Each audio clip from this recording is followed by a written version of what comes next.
मदनपल्ली से कुछ दूर एक गांव में गायत्री अपनी बेटी गीता और सौतेली बेटी मैना के साथ रहती थी। वे गरीब थे। गायत्री शशिधर की विधवा पत्नी थी और इसलिए उसे अपनी बच्चियों की परवरिश के लिए काम करना पड़ रहा था। एक दिन, देखो, जब मैं बाहर गई हुई हूं तो घर से बाहर नहीं निकलना। मेरे लिए, हमारे लिए रोज खाना जुटाना बहुत कठिन हो रहा है। ऐसी हालत में मैं और कोई परेशानी नहीं उठा सकूंगी, इसीलिए घर पर ही रहना। ये कहते हुए गायत्री अपना खाना लेकर घर से निकल जाती है, लेकिन कुछ कदम चलने के बाद ही वो नीचे गिर पड़ती है। गीता अपनी मां को इस तरह नीचे गिरा पड़ा देखकर उसके पास दौड़ के आती है। मां, मां, उठो मां, उठो, क्या हो गया तुम्हें? उठो ना। गीता फिक्र में पड़ जाती है और अपनी मां को जगाने की कोशिश करती रहती है। ये सब होता देखकर मैना भी गीता के पास आती है। मां, उठो प्लीज, देखो मुझे एक बार, देखो ना, मुझे तुम चाहिए हो मां, उठो, उठो ना। तभी पड़ोसी महिला कनकमल घटना स्थल पर पहुंचती है। स्थिति को देखने पर वो समझ जाती है कि गायत्री नहीं रही और सोचने लगती है कि ये बात बच्चियों को कैसे बताए।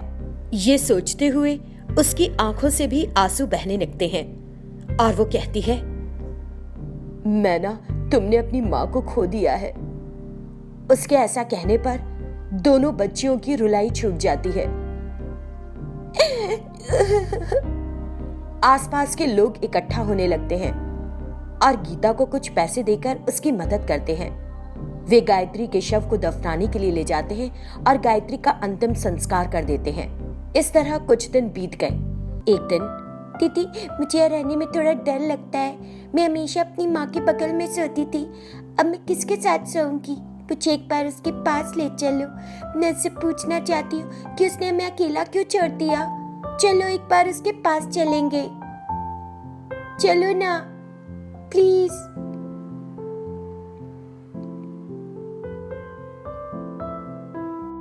देखो मैना, माँ देवताओं के स्थान पर पहुंच गई है। वो हमें वहां से देख रही है। हम उसे नहीं देख सकते, लेकिन वो हमें देख सकती है। मैं अब से तुम्हारी माँ बनूंगी। आओ, मेरे बगल में सो जाओ। दीदी, मुझे भूख लगी, क्या तुम मुझे कुछ भी दे सकती हो खाने को? प्लीज, बहुत तेज। ये सुनकर गीता कुछ खाने की तलाश में हर बर्तन को खोल खोल कर देखती है। उसे एक डब्बे में कुछ सूखे डबल रोटी के टुकड़े मिले।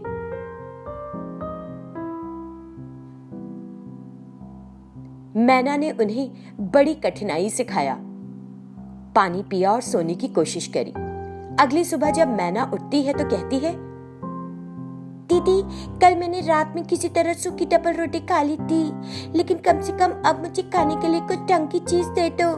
मुझसे ये भूख सहन नहीं हो रही है बिल्कुल भी।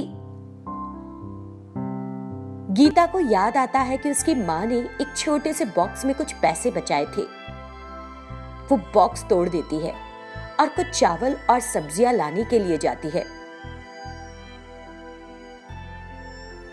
फिर वो खाना बनाती है और मैना का पेट अच्छी तरह से भर देती है। खुद भी थोड़ा सा खाती है। खाना खाने के बाद दोनों खेलने चली जाती हैं। एक दिन, दीदी, अगर हमारे मम्मी पापा होते तो वे हमारा अच्छे से ख्याल रखते। हमने बहुत बड़ी किस्मत पाई है। जरूर कुछ बुरे काम किए होंगे पिछले जन्म में, इसीलिए हमें दुख झेलना पड़ रहा है ना? प्लीज शांत हो जाओ मैना। अगर हम अच्छी तरह से अपनी पढ़ाई करते हैं तो हम इससे बेहतर जीवन जी सकते हैं। चलो घर चलते हैं, हमारी टीचर हमारी प्रतीक्षा कर रही होगी, है ना? एक बहुत ही दयालु लड़की अनीता गांव के गरीब बच्चों को इकट्ठा करके पढ़ाती थी।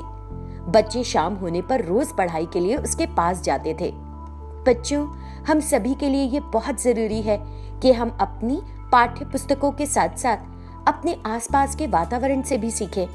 ये वास्तव में हमारे विकास में मदद करेगा। हमें अपने काम में धैर्य और ईमानदारी की जरूरत है। ईमानदारी हमें अच्छे लोगों की तरह महान बनाती है। हमें अपना काम समर्पण के साथ और समय सीमा के भीतर पूरा करना चाहिए। हमें किसी भी नुकसान के लिए खुद जिम्मेदारी लेनी चाहिए। दूसरे व्यक्ति पर हमारी वजह से कभी इल्जाम नहीं थोपना चाहिए। राह में अड़चनें आएंगी, लेकिन इससे आपको निराश नहीं होना। धैर्य और समर्पण इन बाधाओं को आपके लिए आगे बढ़ने के अवसर में बदल देगा। इसीलिए अपनी हिम्मत बनाए रखना है। समझे बच्चों? हाँ, हम अपने जीवन को कैसे आसान बना सकते हैं? गीता के मासूम सवाल पर बच्चे हंस पड़े। गीता, ये इस बात पर निर्भर करता है कि तुम चीजों को कैसे संभालती हो। यदि तुम अपने रास्ते में आती हुई मुश्किलों को अवसर के रूप में देखो तो ये आसान हो जाएगा, लेकिन यदि तुम उन्हें समस्याओं के रूप में देखोगी तो वे बाधा बन जाएंगी। आखिर में हर कुछ तुम्हारी सोच पर तय है कि तुमको अपने जीवन से क्या प्राप्त करना है। क्लास खत्म होने के बाद लड़कियां घर पहुंचती हैं। अगले दिन गीता काम के लिए तैयार हो जाती है। वो थोड़ा बचा हुआ मैना को खिलाती है और खुद कुछ नहीं खाती। अभी के लिए मैंने मैना को खिला दिया, लेकिन दिन के आखिर तक वो फिर से भूखी हो जाएगी। मुझे मैना को ढंग से खिलाने के लिए कुछ और भी काम करने की जरूरत है। ये सोचकर गीता मैना से ये कहती है, मैना, तुम आज घर पर ही रहो। हमारे लिए कुछ खाना खरीदने के लिए मुझे काम पर जाना है। गीता घर से चली जाती है। जैसे ही वो बाहर कदम रखती है, वो एक गले में पट्टा बंधे हुए कुत्ते को घूमती हुई पाती है। गीता उसे अपने साथ ले लेती है और चलना शुरू करती है। कुछ कदमों के बाद कुत्ता उसकी बाहों से नीचे कूद जाता है और तुरंत एक घर के अंदर घुस जाता है। ये देखकर गीता कुत्ते के पीछे भागती है। जयमाला नामक महिला उससे पूछती है, तुम कौन हो? तुमको ये कुत्ता कहाँ से मिला? हम बहुत टाइम से इसे ढूंढ रहे थे। तुम रुको जरा, मैं अभी आती हूँ। ये कहते हुए वो घर के अंदर जाती है और कुछ पैसे लाती है। लो, ये पैसा ले लो। तुमको वास्तव में बड़ी कड़ी मेहनत करनी पड़ रही होगी। प्लीज इसे ले लो। प्लीज मुझे पैसे मत दीजिए। यदि आप मदद करना चाहती हैं तो मुझे कुछ काम दीजिए। यदि आप मुझे काम देंगी तो मैं आपको ढेर सारी दुआएं दूंगी। क्या तुम मेरे घर का कुछ काम कर सकोगी? हाँ, घर का काम। आपको किस तरह के घर की काम की आवश्यकता है? सामान्य घरेलू काम, जैसे बर्तन धोना, कुएं से पानी भरना, घर को साफ रखना, कपड़े धोना और घर के आसपास की जगह को साफ रखना। हम तुमको दिन में 2 बार खाना खिलाएंगे और कुछ पैसे भी देंगे। अब बोलो, तैयार हो? मैं ये सब जरूर कर लूंगी, लेकिन मेरा एक अनुरोध है। मैं अपनी बहन को भी साथ लाऊंगी। कृपया खाना उसे दे दीजिए, मुझे नहीं। ठीक है, तो क्या तुम कल से काम पर आओगी? नहीं मैडम, मैं तुरंत काम पर लगना चाहूंगी। प्लीज आप मुझे रात के लिए कुछ खाने को दे दीजिएगा। मुझे बस इतना ही चाहिए। गीता सारा काम करना शुरू कर देती है और बाद में रात का खाना लेती है और घर वापस जाने लगती है। वो देखती है कि मैना बाहर खड़ी उसका इंतजार कर रही है। अपने मन में मैना, मैं अपनी बहन के लिए बहुत देर से इंतजार कर रही हूँ। मुझे सच में बहुत भूख लगी है। इतना सारा पानी पी लिया, फिर भी भूखी हूँ। मेरी बहन कब आएगी? तभी गीता खाना लेकर घर पहुंच जाती है। मैना अपनी बहन और साथी भोजन को देखकर खुश महसूस करती हैं। फिर दोनों खुशी खुशी खाना बांटकर खा लेती हैं। उस दिन से गीता जयमाला के घर पर काम करने लगी।